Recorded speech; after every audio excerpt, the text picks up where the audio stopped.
എൻ്റെ പേര് ഡിൻസ്. ഞങ്ങൾ വരുന്നത് അങ്കമാലിക്കടുത്ത് കാലടിയിൽ നിന്നാണ് വരുന്നത്. എൻ്റെ മകൻ ഫാബിയോ ജാക്ക് ഡിൻസ് ഈ കഴിഞ്ഞ ക്രിസ്മസ് കാലയളവിൽ ഞങ്ങൾക്ക് ലഭിച്ച ഒരു വലിയ അനുഗ്രഹത്തെപ്പറ്റി പറയാനാണ്, മാതാവിൽ നിന്ന് ലഭിച്ചൊരു വലിയ അനുഗ്രഹത്തെപ്പറ്റി പറയാനാണ് ഞങ്ങളിപ്പോൾ ഇവിടെ വന്നേക്കുന്നത്. ഇത് എൻ്റെ കുടുംബം, എൻ്റെ ഭാര്യ, മകൻ, പപ്പ, അമ്മ. ഞാനും എൻ്റെ ഭാര്യയും കുറച്ച് നാളായിട്ട് UK-യിലാണ്. വൈഫ് പഠിക്കാൻ പോയേക്കുന്നതാണ്. ഞാനും UK-യിൽ പോയിരുന്നു. അപ്പോൾ എൻ്റെ മകൻ വീട്ടിലായിരുന്നു, പപ്പയുടെയും അമ്മയുടെയും കൂടെ ആയിരുന്നു. അപ്പോൾ കഴിഞ്ഞ മാസം 12-ാം തീയതി ഇവന് പനി പിടിച്ചിട്ട് ഒരാഴ്ച ഹോസ്പിറ്റലിൽ അഡ്മിറ്റ് ആയിരുന്നു. അതിനുശേഷം 17-ാം തീയതി പനി മാറിയതിന് ശേഷം വീട്ടിലേക്ക് വന്നു. വീട്ടിൽ വന്നതിന് ശേഷം 2 ദിവസം കഴിഞ്ഞപ്പോൾ പിന്നീട് വീണ്ടും പനിക്കുകയും ഡോക്ടറെ വിളിച്ചപ്പോൾ പനിയുടെ മരുന്ന് കാൽപോളും മെഫ്താളും എന്നെല്ലാം കൊടുക്കാൻ പറഞ്ഞ് ഡോക്ടറുടെ നിർദ്ദേശപ്രകാരം മരുന്ന് കൊടുത്ത് പനി മാറി. 2 ദിവസം കഴിഞ്ഞപ്പോൾ പനി മാറിയായിരുന്നു. പിന്നീട് വീണ്ടും 3 ദിവസം കഴിഞ്ഞപ്പോൾ, അതായത് ഡിസംബർ 17-ാം തീയതി രാവിലെ കുട്ടി ഉറക്കം കഴിഞ്ഞ് എഴുന്നേറ്റപ്പോൾ എൻ്റെ മാതാപിതാക്കൾ നോക്കിയപ്പോൾ ഇവൻ്റെ ഉറക്കം കഴിഞ്ഞ് പുള്ളി എഴുന്നേറ്റ് വന്നപ്പോഴാണ് ഇവർ നോക്കുന്നത്. ഇവൻ്റെ മുഖത്ത് ചെറുതായിട്ടുണ്ടായിരുന്നു, ചെറിയ നീർക്കോളുണ്ടായിരുന്നു. പിന്നെ ആൾ നല്ല ആക്റ്റീവാണ് എപ്പോഴും. പക്ഷേ അന്ന് എഴുന്നേറ്റപ്പോൾ എല്ലാ ദിവസവും പപ്പയുടെ അടുത്തേക്ക് ഇരുന്ന് ചായ കുടിക്കും, പപ്പയുടെ തൊട്ടടുത്തേക്ക് ഇരുന്ന് ഭയങ്കര ആക്റ്റീവായിരുന്നു പുള്ളി. അന്ന് എഴുന്നേറ്റപ്പോൾ ഇച്ചിരി തളർച്ചയും ക്ഷീണമൊക്കെ ഉണ്ടായിരുന്നു പുള്ളിക്ക്. തലേ ദിവസം ഞാൻ ആളെ കണ്ടായിരുന്നു, വീഡിയോ കോളിൽ കണ്ടപ്പോൾ കുഴപ്പമൊന്നും ഉണ്ടായില്ല. പുള്ളി നല്ല പുറത്ത് പനി മാറിന് ശേഷം പുറത്ത് നല്ല കളിയും ചിരിയും ആക്റ്റീവൊക്കെ ആയിരുന്നു, കുഴപ്പമൊന്നും ഉണ്ടായിരുന്നില്ല. അപ്പോൾ അന്ന് രാവിലെ, ശനിയാഴ്ച രാവിലെ എന്തോ ഡൗട്ട് തോന്നിയപ്പോൾ പപ്പയും അമ്മയും അപ്പോൾ തന്നെ അവർ ആലുവയിലുള്ള രാജഗിരി ആശുപത്രിയിലേക്ക് കൊണ്ടുപോയിരുന്നു. അവിടെ കാഷ്വാലിറ്റി ചെന്നപ്പോഴേക്കും അവൻ്റെ മുഖത്ത് പോയപ്പോൾ ചെറിയ നീരുണ്ടായിരുന്നുള്ളൂ. പക്ഷേ ഹോസ്പിറ്റലിൽ ചെന്നപ്പോഴേക്കും നീര് കുറച്ചും കൂടിയായിരുന്നു. പിന്നെ ചെല്ലുന്തോറും ഓരോ മിനിറ്റ് കഴിയുന്തോറും ഇവൻ്റെ ആക്ടിവിറ്റീസ് കുറഞ്ഞു വരാണ്. അപ്പോൾ അവിടെ ചെന്ന് ബ്ലഡ് ടെസ്റ്റ് ചെയ്യാൻ വേണ്ടി എടുത്തു. റിസൾട്ട് വരാൻ കുറച്ച് സമയം എടുക്കുമെന്ന് പറഞ്ഞായിരുന്നു. നമ്മളൊരു 1-2 മണിക്കൂർ കാഷ്വാലിറ്റി വെയിറ്റ് ചെയ്തായിരുന്നു. അവിടെ കാഷ്വാലിറ്റി കിടക്കുന്ന ഓരോ സമയവും ഇവൻ്റെ കുറച്ച് ഡള്ളായിക്കൊണ്ടിരിക്കുമായിരുന്നു കുട്ടി. റിസൾട്ട് വന്നപ്പോഴേക്കും എല്ലാവരും വണ്ടറടിച്ചു. കാരണം ഒരു സാധാരണ ഇവൻ്റെ ഈ പ്രായത്തിലുള്ള കുട്ടിയുടെ കൗണ്ട്, ബ്ലഡിലുള്ള കൗണ്ട്, CRP കൗണ്ട്, ബ്ലഡിൻ്റെ ഇൻഫെക്ഷൻ്റെ കൗണ്ട് 0 തുടങ്ങി 5 വരെയാണ് നോർമൽ റേഞ്ച്. പക്ഷേ എൻ്റെ മകൻ്റെ കൗണ്ട് റിസൾട്ട് വന്നപ്പോൾ 303 ആയിരുന്നു ഇവൻ്റെ കൗണ്ടിൻ്റെ ലെവല്. കാഷ്വാലിറ്റിന്ന് റിപ്പോർട്ട് വന്നപ്പോഴേക്കും ഇവൻ്റെ നില ആകെ വീണ്ടും ഡള്ളായിരുന്നു. അപ്പോഴേക്കും ഡോക്ടേഴ്സ് വന്നായിരുന്നു.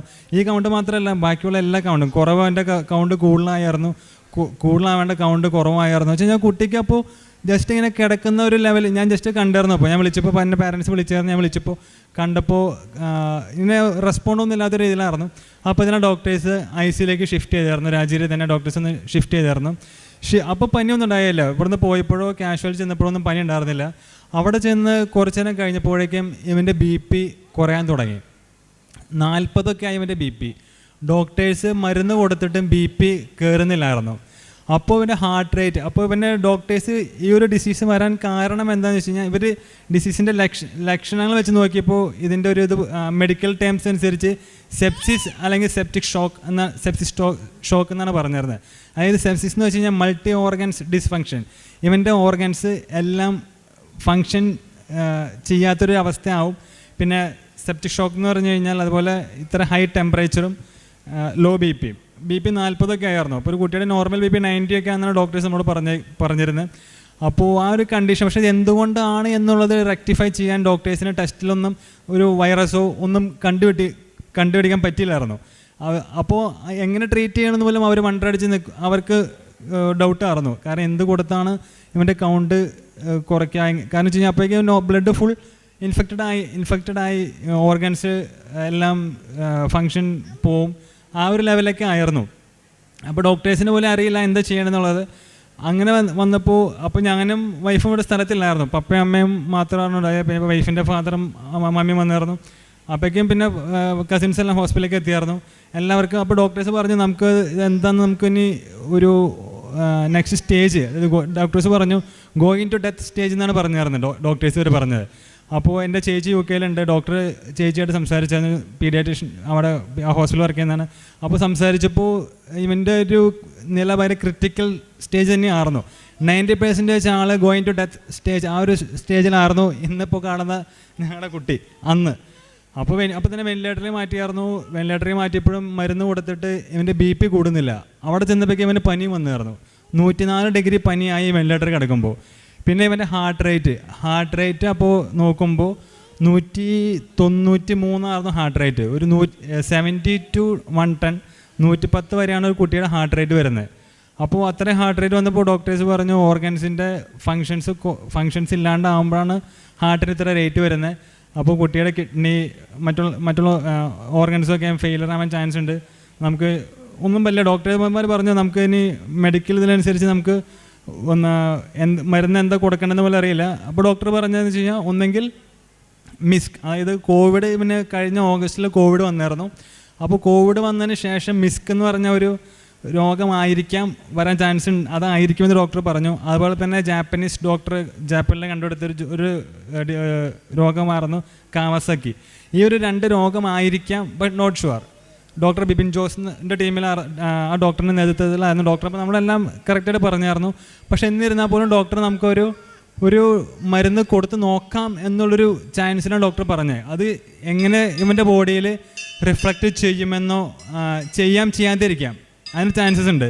ചെയ്തില്ലെങ്കിൽ നമുക്കൊന്നും ഇവൻ്റെ ഒരു കാര്യത്തിൽ നമുക്കിങ്ങനെ ഇപ്പോൾ ഞങ്ങൾക്കൂടെ വന്ന് നിൽക്കാനൊന്നും പറ്റില്ലായിരുന്നു. 50-50 ചാൻസ് ആയിരുന്നു ആ ഒരു ആൻറ്റിബയോട്ടിക് പിന്നെ എത്രത്തോളം എഫക്റ്റ് ചെയ്യുന്നത്. കാരണം ഓൾമോസ്റ്റ് പനി വന്നായിരുന്നു. 104 ഡിഗ്രി പനിയാണ് വെന്റിലേറ്റർ കുട്ടി കിടക്കുമ്പോൾ ഉണ്ടായിരുന്നത്. പനി വന്നു കഴിഞ്ഞാൽ ഓട്ടോമാറ്റിക്കായിട്ട് ഈ ഒരു സിറ്റുവേഷനിൽ പനിക്കുമ്പോൾ അത് ന്യൂമോണിയ ആവാൻ ചാൻസ് ഉണ്ട് ഡോക്ടർ പറഞ്ഞു. അപ്പോൾ ഡോക്ടർമാർ പറഞ്ഞു നമുക്കിനി പ്രാർത്ഥന മാത്രമേ രക്ഷയുള്ളൂ എന്ന് പറഞ്ഞായിരുന്നു. അപ്പോൾ അമ്മയാണെങ്കിൽ ഞങ്ങളില്ലാത്തതുകൊണ്ട് അമ്മയും പപ്പയായിരുന്നു ഡോക്ടർമാരോട് കമ്മ്യൂണിക്കേറ്റ് ചെയ്തിരുന്നത്. അപ്പോൾ ഡോക്ടേഴ്സിനോട് അമ്മ പറഞ്ഞു നമ്മൾ കൊച്ചിനെ തിരിച്ച് തന്നെ അമ്മ ഇങ്ങനെ കരഞ്ഞ് പറഞ്ഞപ്പോൾ ഡോക്ടർ പറഞ്ഞത് ആൻറ്റി ഞങ്ങളുടെ കയ്യിലല്ല, ദൈവത്തിനോട് ദൈവത്തിനോട് മാത്രം പ്രാർത്ഥിക്കാൻ പറഞ്ഞായിരുന്നു. അപ്പോൾ ഞങ്ങൾ കഴിഞ്ഞ ഒരു 3-4 മാസം മുന്നേ ഇവിടെ കൃപാസനത്തിൽ ഞങ്ങൾ ഫാമിലിക്കായിട്ട് വന്നായിരുന്നു. അപ്പോൾ ഒരു ക്യാഷ് രൂപം കിട്ടിയായിരുന്നു. അമ്മ അന്ന് ഉടമ്പടി എടുത്തായിരുന്നു. അപ്പോൾ ഞങ്ങൾ അപ്പോൾ അന്ന് ആ സമയത്ത് തുടങ്ങി അമ്മ ഈ കാണുന്ന കാശ് രൂപം എൻ്റെ മകൻ്റെ വെന്റിലേറ്റർ കിടക്കുമ്പോൾ അവൻ്റെ തലയ്ക്ക് ഭാഗത്ത് വെച്ച് പ്രാർത്ഥിക്കായിരുന്നു. അമ്മയും പപ്പയും എല്ലാവരും കണ്ണീരോടെ പ്രാർത്ഥനയായിരുന്നു. ആ സമയത്ത് എൻ്റെ മൂത്ത ചേച്ചി അയർലൻഡിലാണ്. ചേച്ചിയും അവിടുന്ന് ഓൺലൈനിൽ ഉടമ്പടി എടുത്ത് പ്രാർത്ഥിക്കായിരുന്നു. അതോടൊപ്പം തന്നെ രണ്ടാമത്തെ ചേച്ചി അയർലൻഡിലാണ്, UK-ലാണ്. അവിടെയുള്ള ജീസസ് യൂത്തിൻ്റെ എല്ലാവരും ഓരോ ചെയിൻ റോസറി ആയിരുന്നു. അതായത് മാതാവിനോട് ഒരാൾ കഴിയുമ്പോൾ അടുത്ത ആൾ കൊന്ത ചൊല്ലി ഓരോരുത്തരും ഇങ്ങനെ മാറി പ്രാർത്ഥിക്കുന്നു. അതുപോലെ തന്നെ എല്ലാവരും നാട്ടുകാരും വീട്ടുകാരും നമ്മളറിയാത്ത ഒരുപാട് ആൾക്കാരും മാതാവിനോട് പ്രാർത്ഥിച്ചു. ഇപ്പോൾ പപ്പയായാലും അമ്മയായാലും കൃപാസനത്തിൻ്റെ പ്രത്യക്ഷീകരണ പ്രാർത്ഥന മാറി പ്രാർത്ഥിക്കാറുണ്ട്. പക്ഷെ ഞങ്ങൾ ആ സമയത്ത് ഞങ്ങൾക്ക് എത്താൻ പറ്റിയില്ലായിരുന്നു. അതുപോലെ തന്നെ ഈ സമയത്ത് എനിക്ക് വൈഫിനോട് ഇങ്ങനത്തെ സിറ്റുവേഷൻ ഒന്നും പറയാൻ പറ്റില്ലായിരുന്നു. കാരണം വൈഫിന് പോലും അറിയില്ലായിരുന്നു എൻ്റെ മകൻ ICUലാണെന്നും വെന്റിലേറ്ററിലാണെന്നുള്ള കാര്യം. വൈഫ് അന്ന് ജോലിക്ക് പോയേക്കുമായിരുന്നു. അവിടെ ലണ്ടനിൽ ആമസോണിൽ വൈഫ് വർക്ക് ചെയ്യായിരുന്നു. അപ്പോൾ ഞാൻ അവളോട് നിർത്തിപ്പോൾ നമുക്ക് നാട്ടിലേക്ക് വരാമെന്ന് പറഞ്ഞ് അവളൊരു ക്യാബ് ബുക്ക് ചെയ്ത് നാട്ടിലേക്ക് വന്നായിരുന്നു. വേറൊരു അത്ഭുതം എന്ന് പറഞ്ഞു കഴിഞ്ഞാൽ ഈ ഇവള് ബുക്ക് ചെയ്ത ക്യാബ് വഴി വന്നത് ഒരു മലയാളി ഡ്രൈവറായിരുന്നു നമുക്ക് ആ ക്യാബ് ഓടിച്ചേർന്നത്. അപ്പോൾ ഞങ്ങളുടെ സിറ്റുവേഷൻ എന്ന് പറഞ്ഞു കഴിഞ്ഞാൽ വൈഫിൻ്റെ അടുത്ത് ഞാൻ ഇത്ര സിറ്റുവേഷൻ സീരിയസ് ഒന്നും പറഞ്ഞിട്ടുണ്ടായില്ല. വൈഫ് വീട്ടിൽ റൂമിലെത്തിയതിന് ശേഷം വൈഫ് റൂമിലേക്ക് പോയതിന് ശേഷം ഞാനാണ് ആ ഡ്രൈവറോട് ഇങ്ങനത്തെ കാര്യങ്ങൾ ഞങ്ങൾക്ക് എത്രയും പെട്ടെന്ന് നാട്ടിൽ പോകണം, ഇങ്ങനെ ഇത്ര ക്രിട്ടിക്കലാണ് കൊച്ചിനെന്ന് പറഞ്ഞപ്പോൾ ഞങ്ങൾ ആ ടൈമിൽ ഞാനും എൻ്റെ UK-യിലുള്ള അളിയനൊക്കെ ടിക്കറ്റ് എടുക്കാൻ വേണ്ടി നാട്ടിലേക്ക് വരാൻ ടിക്കറ്റ് എടുക്കാൻ നോക്കുന്നുണ്ട്. എൻ്റെ ഫ്രണ്ടിനോട് ഞാൻ ടിക്കറ്റ് എടുക്കാൻ പറഞ്ഞായിരുന്നു. അപ്പോൾ നോക്കിയിട്ട് ഞങ്ങൾക്ക് ടിക്കറ്റ് ഒന്നും കിട്ടുന്നില്ലായിരുന്നു. അപ്പോൾ ഈ ഡ്രൈവർ ഈ പറഞ്ഞ ജിജോ എന്ന് വെച്ചാൽ പേര്, ആ ചേട്ടൻ്റെ കെയർ ഓഫിലുള്ള ട്രിവാൻഡ്രത്തുള്ള ഒരു ഏജൻസിയിലേക്ക് ആളെ വിളിച്ചിട്ട് ഞങ്ങൾക്ക് ടിക്കറ്റ് അറേഞ്ച് ചെയ്ത് തന്നായിരുന്നു. അപ്പോൾ ടിക്കറ്റ് അറേഞ്ച് ചെയ്ത് കഴിഞ്ഞപ്പോൾ ഏകദേശം ഒരു ടിക്കറ്റിന് 2 ലക്ഷം രൂപ എടുത്ത ഒരാൾക്ക് ടിക്കറ്റിന് വന്നായിരുന്നു. ഞങ്ങൾക്ക് 1 രൂപ പോലും മാറ്റായിട്ട് ഞങ്ങൾ നിന്നായിരുന്നു. അപ്പോൾ മേടിച്ചില്ല ഒരു ടിക്കറ്റിന് 2 ടിക്കറ്റിനും ഏകദേശം 4 ലക്ഷം രൂപ എക്സ്പെൻസ് വന്നായിരുന്നു. പക്ഷേ ആ സമയത്ത് 1 രൂപ പോലും ആ ചേട്ടൻ ഇതുമാതിരി നല്ലൊരു മാതാവിൻ്റെ അടുത്ത് നല്ലൊരു വിശ്വാസിയായിരുന്നു. അപ്പോൾ ചേട്ടൻ ഞങ്ങളുടെ അടുത്ത് നാട്ടിൽ വന്നതിന് സാവകാശം സെറ്റിൽ ചെയ്താന്ന് പറഞ്ഞ് 1 രൂപ പോലും മേടിക്കാണ്ട് ഞങ്ങൾ നിൽക്കുന്നിടത്തുനിന്ന് 280 കിലോമീറ്റർ ഉണ്ട്. ഞങ്ങൾ നിൽക്കുന്ന അവിടെ നിന്ന് 1 മണിക്കൂറിന് അപ്പുറത്തേക്ക് ഒരു എയർപോർട്ട് ഉണ്ട്. ഞങ്ങൾക്ക് അവിടെ നിന്ന് പോകാൻ ഫ്ലൈറ്റ് ടിക്കറ്റ് കിട്ടിയില്ലായിരുന്നു. ഏകദേശം ഞങ്ങൾ നിൽക്കുന്നവിടുന്ന് 280 കിലോമീറ്റർ അപ്പുറം മാഞ്ചസ്റ്റർ എയർപോർട്ടിൽ നിന്നാണ് ഞങ്ങൾക്ക് ടിക്കറ്റ് കിട്ടിയത്. അവിടെ ആ ചേട്ടൻ 3 മണിക്കൂറിനുള്ളിൽ ഞങ്ങൾക്ക് എത്തണം. കാരണം ഞങ്ങൾ 4 മണിയൊക്കെ ആയപ്പോൾ അവിടുത്തെ സമയം ലണ്ടൻ ടൈം 4 മണി ആയപ്പോഴാണ് ഞങ്ങൾക്ക് ടിക്കറ്റ് കിട്ടുന്നത്. അവിടെ ഫ്ലൈറ്റ് വരുന്നത് 8 മണിക്കാണ്. അപ്പോൾ 7:30 ആകുമ്പോഴേക്കും ചെക്കിങ് ക്ലോസ് ചെയ്യും. അപ്പോൾ ഞങ്ങൾ ദൈവാനുഗ്രഹം കൊണ്ട് ഞങ്ങൾക്ക് ആ ചേട്ടൻ 3 മണിക്കൂറും കൊണ്ട് 280 കിലോമീറ്റർ ആ ചേട്ടൻ ഞങ്ങൾ ഓടിച്ചെത്തിച്ചു. ഞങ്ങൾ അവിടെ ഫ്ലൈറ്റ് കയറി ഞങ്ങൾ നാട്ടിലെത്തി. നാട്ടിലെത്തിയപ്പോൾ ഞായറാഴ്ച വൈകുന്നേരം ഏകദേശം 4:30-5 മണിയൊക്കെ ആയപ്പോഴാണ് നാട്ടിലെത്തുന്നത്. അപ്പോൾ ഞങ്ങൾ വന്ന് നേരെ കുളിച്ച് ഫ്രഷായി ഞങ്ങൾ വെന്റിലേറ്ററിൽ ചെല്ലുമ്പോൾ ഞങ്ങൾ കാണുന്നത് വെച്ച് കഴിഞ്ഞാൽ ആളുടെ ബോഡി, ഇവൻ്റെ ബോഡി ഫുള്ളിങ്ങനെ വീർത്ത് മുഖമൊക്കെ ഭയങ്കര വേറൊരു ലെവൽ പോലെ ആയിരുന്നു. കുട്ടി ഭയങ്കര ക്രിട്ടിക്കലായിരുന്നു. അപ്പോൾ ഈ ഒരു കാഴ്ച രൂപം അവൻ്റെ തലയ്ക്ക് ഭാഗത്ത് വെച്ച് അമ്മ പ്രാർത്ഥിക്കുന്നുണ്ടായിരുന്നു. ഈ കൊന്ത എൻ്റെ ഉണ്ടായിരുന്നു. ഞാൻ ഈ കൊന്തയിലെ കാഴ്ച രൂപമായിട്ട് ഞങ്ങളവിടെ നിന്ന് ഒരുപാട് നിന്ന് പ്രാർത്ഥിച്ചു. ആ സെയിം സമയത്ത് തന്നെ മുടങ്ങാണ്ട് പപ്പയും അമ്മയും ഞങ്ങളെല്ലാവരും പ്രത്യക്ഷീകരണ പ്രാർത്ഥന. ഞാനും ഫ്ലൈറ്റിലിരുന്ന് അപ്പോഴൊന്നും വൈഫിന് ഇവിടെ എത്തണ വരെ, ഹോസ്പിറ്റലിൽ എത്തണ വരെ എത്ര ക്രിട്ടിക്കലാണെന്നൊന്നും വൈഫിന് അറിയില്ലായിരുന്നു. ഞങ്ങൾ എല്ലാവരും, കാരണം പറഞ്ഞു കഴിഞ്ഞാൽ ഇത്ര സ്മൂത്തായിട്ട് എനിക്ക് കൊണ്ടുവരാൻ പറ്റില്ല, അതുകൊണ്ട് ഞാൻ പറഞ്ഞിട്ടുണ്ടായിരുന്നില്ല. അങ്ങനെ പ്രാർത്ഥിച്ചു, മാതാവിനെ പ്രാർത്ഥിച്ചു ഒരുപാട് എല്ലാവരും കൃപാസനത്തിൽ ഒരുപാട് ക്യാൻഡിൽ റിക്വസ്റ്റ് പ്രയറും പിന്നെ ഒരുപാട് പേര് പ്രത്യക്ഷീകരണ പ്രാർത്ഥനയും കേൾക്കുന്നവരൊക്കെയും മാതാവിനോടും കൊന്ത ചൊല്ലി പ്രാർത്ഥിച്ചതിൻ്റെ ഫലമായിട്ടാണ് കുട്ടി ഇന്ന് ഇപ്പോൾ ഇവിടെ നിങ്ങൾ കണ്ട പോലെ തിരിച്ചെത്തിയത്. അപ്പോൾ ഡോക്ടേഴ്സ് ഈ സമയത്ത് പറഞ്ഞായിരുന്നു നമുക്കൊന്നും ചെയ്യാൻ പറ്റില്ല, ഡോക്ടർമാർക്കൊന്നും ചെയ്യാൻ പറ്റില്ല, നമ്മുടെ പ്രാർത്ഥനയുടെ ശക്തി കൊണ്ട് മാത്രമാണ് തിരിച്ചു വരാൻ പറ്റുള്ള ഡോക്ടർ പറഞ്ഞായിരുന്നു. അങ്ങനെ ഈ കൊടുത്ത ഒരു ആൻറ്റിബയോട്ടിക് കൊടുത്തായിരുന്നു. അപ്പോൾ ആൻറ്റിബയോട്ടിക് കൊടുക്കണേക്കാളും മുന്നേ പപ്പയുടെ അടുത്ത് പറഞ്ഞായിരുന്നു നമുക്കൊരു ഉറപ്പില്ല, ഇത് ശരിയായ രീതിയിൽ ബോഡിയുമായി റിയാക്ട് ചെയ്താൽ മാത്രമാണ് നമുക്ക് എന്തെങ്കിലും ഒരു 48 hours കഴിഞ്ഞിട്ടാണ് നമുക്ക് പറയാൻ പറ്റുള്ളൂ എന്ന് പറഞ്ഞായിരുന്നു. അങ്ങനെ 48 മണിക്കൂറിന് ശേഷം ഈ 303 ലെവലെത്തി CRP കൗണ്ട് 67 എത്തിക്കഴിഞ്ഞപ്പോൾ ഡോക്ടേഴ്സിനും ഹോപ്പായി. അപ്പോൾ ഡോക്ടേഴ്സ് പറഞ്ഞു ഇത് അവരുടെ കഴിവ് കൊണ്ടൊന്നുമല്ല, ഇത് പ്രാർത്ഥനയുടെ ശക്തി കൊണ്ട് മാത്രമാണ് നമ്മുടെ ഇത്രയ്ക്കും ഈ ഒരു കുട്ടി 48 മണിക്കൂർ കൊണ്ട് ഈ കൗണ്ട് കുറഞ്ഞതെന്ന് ഡോക്ടർമാർ, ഈ ബിബിൻ ജോസ് ഡോക്ടറിൻ്റെ ടീമിലും ആ ഡോക്ടറും എല്ലാവരും പറഞ്ഞായിരുന്നു. കാരണം വെച്ച് കഴിഞ്ഞാൽ ഒരു ലാസ്റ്റ് 1 year ഇങ്ങനത്തെ ഒരു കേസ് അവിടെ റിപ്പോർട്ട് ചെയ്തിട്ടില്ല എന്നാണ് പറയുന്നത്. കാരണം അത്രയ്ക്കും മോശമായിരുന്നു. ആ സമയത്ത് ഇവൻ്റെ യൂറിൻ പോകുന്നില്ല, അപ്പോൾ കിഡ്നി ഫെയിലർ ആവാൻ ചാൻസ് ഉണ്ട്. പിന്നെ ബ്രെയിനിന് ജസ്റ്റ് ഇങ്ങനെ ഒന്നും തിരിച്ചറിയുന്നില്ല. വെന്റിലേറ്റർ കഴിക്കുമ്പോഴൊക്കെ അപ്പോൾ ഡോക്ടർമാർ പറഞ്ഞു പിന്നെ ഓർഗൻസിനൊക്കെ എന്തെങ്കിലും കുഴപ്പമൊക്കെ വരാൻ 90% ചാൻസ് ഉണ്ട്, പിന്നെ കുട്ടീനെ തന്നെ തിരിച്ച് കിട്ടുമെന്ന് നമുക്കൊരു ഉറപ്പില്ല. അങ്ങനെയൊക്കെ പറഞ്ഞായിരുന്നു. അത്രയ്ക്കും ഡോക്ടർമാർ ഞങ്ങൾ വന്നതിന് ശേഷം ഞങ്ങളുടെ അടുത്ത് പറഞ്ഞത് ഗോയിങ് ടു ഡെത്ത് സ്റ്റേജ്, അതായത് ഞങ്ങളെ മകൻ മരിക്കാറായ സിറ്റുവേഷനിൽ നിന്നാണ് തിരിച്ചു വന്നത്. അതായത് കറക്റ്റ് 22-ാം തീയതിയാണ് വെന്റിലേറ്ററിൽ നിന്ന് മാറ്റുന്നവനെ. അപ്പോൾ മരണക്കിടക്കയിൽ നിന്നാണ് പുള്ളി ദൈവം സഹായിച്ചും മാതാവിൻ്റെ അനുഗ്രഹം കൊണ്ടും കൃപാസന മാതാവിൻ്റെ പ്രത്യക്ഷീകരണ പ്രാർത്ഥനയുടെ ശക്തി കൊണ്ടുമൊക്കെ അവന് തിരിച്ചു കിട്ടിയത്. അതിനുശേഷം വെന്റിലേറ്ററിൽ നിന്ന് മാറ്റിയതിന് ശേഷം അവൻ അടുത്ത ടെസ്റ്റ് ചെയ്തപ്പോൾ ടെസ്റ്റ് ചെയ്ത് കഴിഞ്ഞപ്പോൾ ഇവൻ്റെ ഹാർട്ടിൻ്റെ പുറത്ത് വെള്ളക്കെട്ടുണ്ടായിരുന്നു.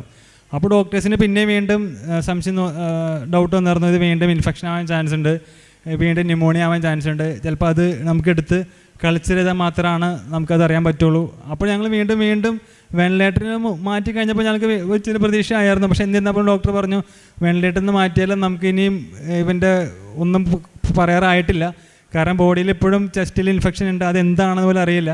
അപ്പോൾ അങ്ങനെ എല്ലാവരും പ്രാർത്ഥന മുടങ്ങാണ്ട് തുടർന്ന് തന്നെ പ്രാർത്ഥിച്ചു. പ്രതീക്ഷിക്കുന്ന പ്രാർത്ഥന ഞാനും ചെല്ലി പ്രാർത്ഥിച്ചായിരുന്നു. അതുപോലെ വെന്റിലേറ്ററിൽ കിടക്കുമ്പോൾ അമ്മ എനിക്ക് ഇവിടുത്തെ കൃപാസനത്തിൽ തൈലം തന്നായിരുന്നു. അത് ഇവൻ്റെ വിശ്വാസപ്രമാണം ചൊല്ലിയിട്ട് ഇവൻ്റെ നെറ്റിത്തെ കുരിശ് വെച്ച് പ്രാർത്ഥിച്ചായിരുന്നു. അപ്പം അതിൻ്റെയൊക്കെ ശക്തി കൊണ്ടും ആ ഒരു മാതാവിൻ്റെ അനുഗ്രഹം കൊണ്ടും ടെസ്റ്റ് റിസൾട്ട് വന്നപ്പോൾ, അതായത് ഇവൻ്റെ ചെസ്റ്റിൻ്റെ അവിടെ നിന്ന് ടാപ്പിംഗ് എന്ന് പറഞ്ഞ ഒരു ഇതുണ്ട്, ചെസ്റ്റിൽ നിന്ന് കുത്തിയെടുത്ത് ആ ഒരു ഫ്ലൂയിഡ് കുത്തിയെടുക്കുകയാണ് ചെസ്റ്റിൽ നിന്ന് എടുക്കുന്നത്. അങ്ങനെ എടുത്ത് ടെസ്റ്റിന് വിട്ടു കഴിഞ്ഞപ്പോൾ അതും നെഗറ്റീവാണ്, കുഴപ്പമൊന്നുമില്ല. അങ്ങനെ ഒരു 6 ദിവസം കഴിഞ്ഞപ്പോഴേക്കും ICUന്ന് ഡിസ്ചാർജ് ആവാത്തക്ക രീതിയിൽ പുള്ളി എത്തി. അപ്പോൾ ഡോക്ടർ ആ ഒരു സിറ്റുവേഷനിൽ, അതായത് 6 ദിവസം കഴിഞ്ഞപ്പോഴേക്കും ഡോക്ടർമാർ പറഞ്ഞു ഇതൊരു മിറാക്കിളാണ്. ഡോക്ടേഴ്സ് പറഞ്ഞു ഇതൊരു മിറാക്കിളാണ്, ഇത്രയും ക്രിട്ടിക്കലായ കുട്ടി ഇത്രയും പെട്ടെന്ന് റെഡി ടു ഷിഫ്റ്റ് ഹോം, വീട്ടിലേക്ക് പോകാത്തക്ക രീതിയിൽ മാറിയെങ്കിൽ ഡെഫിനറ്റ്ലി ഇതൊരു അത്ഭുതം തന്നെയാണെന്നാണ് ഡോക്ടർമാർ പറഞ്ഞത്. അതിനുശേഷം ഡോക്ടർ പറഞ്ഞു നമുക്ക് വേണമെങ്കിൽ, അതായത് ഡിസംബർ 24-ാം തീയതി ഡോക്ടർ പറഞ്ഞ് നമുക്ക് വേണമെങ്കിൽ വീട്ടിലേക്ക് പോകാം, അതല്ലെങ്കിൽ വേണമെങ്കിൽ ഒരു ദിവസം കൊണ്ടേയും ഇപ്പോൾ ICUന്ന് മാറിക്കഴിഞ്ഞപ്പോൾ നമുക്ക് ഒരു ദിവസം കൊണ്ടേയും റൂമിലൊന്ന് കിടന്നിട്ട് അപ്പോൾ ICUന്ന് മാറിക്കഴിഞ്ഞപ്പോൾ പിന്നെ ഫ്ലൂയിഡായിട്ടാണ് ഫുഡ് കൊടുത്തുകൊണ്ടിരുന്നത്. അപ്പോൾ കാലിനൊന്നോട്ടും ബലമില്ലാത്തതുകൊണ്ട് പുള്ളിക്ക് നടക്കാനൊന്നും പറ്റില്ലായിരുന്നു. എപ്പോഴും ഞാനും വൈഫും പിന്നെ പപ്പയും അമ്മയൊക്കെ മാറി എടുത്തുകൊണ്ട് നടക്കണം. അപ്പോൾ ഡോക്ടർമാർ പറഞ്ഞു വേണമെങ്കിൽ ഒരു ദിവസം കൊണ്ട് നമുക്ക് ഇത്രയും ക്രിട്ടിക്കലായ സ്ഥിതിക്ക് ഒരു ദിവസം വേണമെങ്കിൽ ഒബ്സർവേഷനിൽ ഹോസ്പിറ്റലിൽ കിടന്നിട്ട് നമുക്ക് തിങ്കളാഴ്ച ക്രിസ്മസ് കഴിഞ്ഞ് പിന്നെ തിങ്കളാഴ്ച ഡിസ്ചാർജ് ചെയ്ത് പോകാമെന്ന് പറഞ്ഞായിരുന്നു. അപ്പോൾ അങ്ങനെ ICUയിൽ നിന്ന് റൂമിലേക്ക് മാറി റൂമിൽ വന്നിട്ട് നന്നായിട്ട് ഫുഡ് കഴിച്ച് വേറെ കുഴപ്പങ്ങളൊന്നും ഇല്ലാത്ത രീതിയിൽ പുള്ളി നന്നായിട്ട് റെസ്പോണ്ട് ചെയ്തായിരുന്നു. പിന്നെ എല്ലാവരും പഴയ മുമ്പ് എങ്ങനെയായിരുന്നു ആക്റ്റീവ് ആയിരുന്നത് അത്രയും ആ ഒരു രീതിയിലേക്ക് പുള്ളി തിരിച്ചെത്തി. അത് തിരിച്ചെത്തിയത് എങ്ങനെയാണെന്ന് വെച്ച് കഴിഞ്ഞാൽ നമ്മുടെ കൃപാസന മാതാവിൻ്റെ അനുഗ്രഹം കൊണ്ട് മാത്രമാണ്, പ്രാർത്ഥനയുടെ ശക്തിയും കൊണ്ടും. ഒരുപാട് പേര് എന്നെ അറിയാത്ത ഒരുപാട് പേര്, ഞങ്ങളറിയാത്ത ഒരുപാട് പേര്, ഞങ്ങളുടെ നാട്ടുകാരും വീട്ടുകാരും ഒക്കെ മുട്ടിപ്പായിട്ട് പ്രാർത്ഥിച്ചതിൻ്റെ മാത്രമാണ് ഞങ്ങളെ കുട്ടീനെ തിരിച്ചു കിട്ടിയത്. ഞങ്ങളെല്ലാവരും ക്രിസ്മസിന് ഞങ്ങൾക്കൊരു മിറാക്കിൾ കാണിച്ച് തന്നെ ഒന്ന് പ്രാർത്ഥിച്ചു. അപ്പോൾ ഡോക്ടർമാരും സാക്ഷ്യപ്പെടുത്താനാണ്. ഡോക്ടർമാരും പറയാനാണ്, ഡോക്ടേഴ്സിൻ്റെ ടീമിൽ 8 ഡോക്ടർമാരുണ്ടായിരുന്നു. ആ ICUയിലുള്ള സ്റ്റാഫുമാരും എല്ലാവരും പറഞ്ഞു ഇവൻ്റെ നില ഭയങ്കര ക്രിട്ടിക്കലായിരുന്നു. ഇപ്പോൾ എല്ലാവരും റിക്കവർ ICUയിൽ നിന്ന് വെന്റിലേറ്ററിൽ നിന്ന് മാറ്റിയതിന് ശേഷം ഞാൻ പേഴ്സണലായിട്ടൊരു നേഴ്സിനോട് ചോദിച്ചായിരുന്നു എങ്ങനെയായിരുന്നു വന്നപ്പോൾ സിറ്റുവേഷൻ എങ്ങനെയായിരുന്നു, ഇത്ര ക്രിട്ടിക്കലായിരുന്നു ഞാൻ ചോദിച്ചപ്പോൾ ആ നേഴ്സും എന്നോട് പറഞ്ഞ കാര്യം എന്ന് പറഞ്ഞു കഴിഞ്ഞാൽ ഭയങ്കര മോശം അവസ്ഥയിലാണ് ഇവിടെ എത്തിയത്. ഇത് എന്തുകൊണ്ടാണ് എത്തിയെന്നുള്ളതും ഇവന് എന്തുകൊണ്ടാണ് ഇങ്ങനത്തെ ഒരു രോഗം വന്നതെന്നുള്ളതും ഇത് നമുക്ക് ഡോക്ടേഴ്സിന് ഇതുവരെ കണ്ടുപിടിക്കാൻ പറ്റിയിട്ടില്ല. എന്നുവെച്ചാൽ ഇവിടുത്തെ ടെസ്റ്റ് ചെയ്യുന്നതിലുള്ള എല്ലാ ടെസ്റ്റിലും ഒരു വൈറസും കണ്ടുപിടിക്കാൻ പറ്റുന്നില്ല. അതുകൂടാതെ ഇവർ ഡോക്ടേഴ്സ് വേറെ ഡൽഹിയിലേക്ക് ടെസ്റ്റിന് അയച്ചു, അതിലൊന്നും എല്ലാം നെഗറ്റീവാണ്, ടെസ്റ്റൊക്കെ നെഗറ്റീവാണ്. പക്ഷേ എന്തുകൊണ്ട് ഇങ്ങനെ വന്നു എന്നുള്ളത് നമുക്കിപ്പോഴും പറയാൻ പറ്റില്ല. പക്ഷേ എന്നിരുന്നാലും ദൈവം സഹായിച്ച് ദൈവത്തിൻ്റെ കാരുണ്യം കൊണ്ടും മാതാവിൻ്റെ അനുഗ്രഹം കൊണ്ടുമൊക്കെ ആളിപ്പോൾ പഴയ പോലെ ആക്റ്റീവായി. അതുപോലെ കഴിഞ്ഞ 5-ാം തീയതി ഞങ്ങൾ 2ാമത്തെ റിവ്യൂവിന് പോയിട്ടുണ്ടായിരുന്നു. അപ്പോൾ മറ്റു സ്ഥലത്തേക്ക് അയച്ച ടെസ്റ്റിൻ്റെ റിപ്പോർട്ടും അന്ന് 5 ദിവസം എടുക്കുമെന്ന് ഡോക്ടർ പറഞ്ഞായിരുന്നു. അപ്പോൾ വന്നപ്പോഴാണ് ആ റിപ്പോർട്ട് കിട്ടിയത്. റിപ്പോർട്ടിലെല്ലാം നെഗറ്റീവ് ആയിരുന്നു. ഞങ്ങൾ ചെന്നപ്പോഴും അന്നും എക്കോ എടുത്തായിരുന്നു. അപ്പോൾ എക്കോയിലെല്ലാം നെഗറ്റീവാണ്, നോർമലാണ്, കുഴപ്പമൊന്നുമില്ല. അപ്പോൾ ഡോക്ടർ പറഞ്ഞു ഇപ്പോൾ ഹീസ് ഓക്കെ അങ്ങനെ ഡോക്ടർ പറഞ്ഞു. അപ്പോൾ ഡോക്ടറും അന്നും കണ്ടപ്പോൾ ഡോക്ടർ പറയുകയാണ് ദൈവം സഹായിച്ച് ദൈവത്തിൻ്റെ കാരുണ്യം കൊണ്ട് ഒരു മിറാക്കിളാണ് സംഭവിച്ചതെന്ന് പറഞ്ഞു. ഇത്രയും വലിയൊരു അനുഗ്രഹം ഞങ്ങളുടെ കുടുംബത്തിനും ഞങ്ങളുടെ കൊച്ചുമോനും മാതാവിൻ്റെ അനുഗ്രഹം കൊണ്ട് മാതാവ് ഞങ്ങൾക്ക് വേണ്ടി നേടിത്തന്നതിന് ഞാൻ ഒത്തിരി നന്ദി പറയുന്നു. മരണത്തിൽ നിന്ന് ദൈവം രക്ഷിച്ച ഒരു വലിയൊരു സാക്ഷ്യമാണ്. ഈ കുടുംബം ഉടമ്പടിയെടുത്ത കുടുംബമാണ്. ദൈവം നമ്മുടെ ജീവിതത്തിൽ ചെയ്യുന്ന വലിയ കാര്യങ്ങൾ ഉടമ്പടിയെടുത്ത മക്കൾക്ക് മനസ്സിലാവുന്നത്, പ്രകടമാവുന്നത് ഓരോ പ്രതിസന്ധികളിലൂടെ കടന്നു പോകുന്ന സമയത്താണ്. ഉടമ്പടിയിൽ ലഭിക്കുന്ന വലിയൊരു കാര്യം സംരക്ഷണം എന്നുള്ളതാണ്.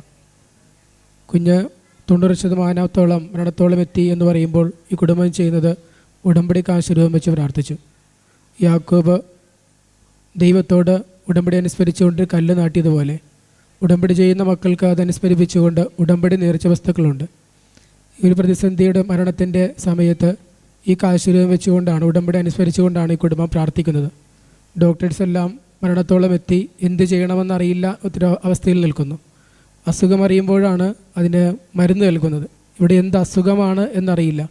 ആ സമയത്ത് ഈ കുടുംബം എല്ലാവരും പ്രാർത്ഥിച്ചതിൻ്റെ ഫലമായിട്ട് കുറച്ച് ദിവസങ്ങൾ കൊണ്ട് തന്നെയാണ് മരുന്ന് ഫലിക്കുവാൻ തുടങ്ങിയതും ഈ കുഞ്ഞ് ജീവിതത്തിലേക്ക് വരുവാൻ തുടങ്ങിയത്. ഈശോ ഒരു കുഞ്ഞിനെ ബാലികയെ സുഖപ്പെടുത്തുന്നത് നമ്മൾ സുവിശേഷത്തിൽ വായിക്കുന്നുണ്ട്. ഈശോയെ കുടുംബത്തിലേക്ക് കൊണ്ടുവരുന്ന സമയത്ത് പുറത്തു നിന്നുള്ള എല്ലാവരും കുഞ്ഞ് മരിച്ചു എന്ന് ഉറപ്പിച്ചുകൊണ്ട് നിൽക്കുന്ന സമയത്ത് ഈശോ ആ കുടുംബത്തിലുള്ളവരെ മാത്രം കൂട്ടിക്കൊണ്ട് ആ കുഞ്ഞിൻ്റെ അടുക്കിലേക്ക് പോവുകയും ബാലികയെ എഴുന്നേൽക്കൂ എന്ന് പറഞ്ഞുകൊണ്ട് ആ കൊച്ചിനെ പിടിച്ചെഴുന്നേൽപ്പിക്കുകയും ചെയ്തു. ഇതുപോലെ തന്നെ മരണത്തോളം എത്തിയ ഈ കുഞ്ഞിനെ ഉടമ്പടിയെടുത്ത ഈ കുടുംബത്തിൻ്റെ പ്രാർത്ഥനയും വിശ്വാസവും എല്ലാം കൊണ്ട് തിരിച്ച് ജീവനിലേക്ക് കൊണ്ടുവന്ന ഒരു സാക്ഷ്യമാണ്. റോമ 10:9 പറയുന്നത് യേശു കർത്താവാണ് എന്ന് അധരങ്ങൾ കൊണ്ട് ഏറ്റുപറയുകയും ദൈവം അവനെ മരിച്ചവരിൽ നിന്ന് ഉയർപ്പിച്ചുവെന്ന് ഹൃദയത്തിൽ വിശ്വസിക്കുകയും ചെയ്താൽ നീ രക്ഷ പ്രാപിക്കും. ഉടമ്പടി പ്രാർത്ഥന യേശു കർത്താവാണ് എന്ന് പ്രഖ്യാപിക്കുന്ന പ്രാർത്ഥനയാണ്. കാരണം ഇവിടെ യേശു പറയുന്ന കാര്യങ്ങളാണ് നമ്മൾ അനുസരിക്കുന്നത്. യേശു പറയുന്ന കാര്യമനുസരിച്ചാണ് ഉടമ്പടി ചെയ്യുന്നവർ ജീവിക്കുന്നത്. പരിശുദ്ധ അമ്മ അങ്ങനെ ജീവിക്കുവാനായിട്ട് നമ്മളോട് ആവശ്യപ്പെടുന്നു. അവൻ നിങ്ങളോട് പറയുന്നത് പോലെ ചെയ്യുവനെന്ന് പറഞ്ഞുകൊണ്ട് പരിശുദ്ധ അമ്മയിലൂടെ ദൈവം ചൊരിഞ്ഞ ഈ വലിയ അനുഗ്രഹത്തിന് കൈയടിച്ച് ദൈവത്തെ മഹത്വപ്പെടുത്താം. യേശുവേ നന്ദി, യേശുവേ സ്തോത്രം, യേശുവേ ആരാധന.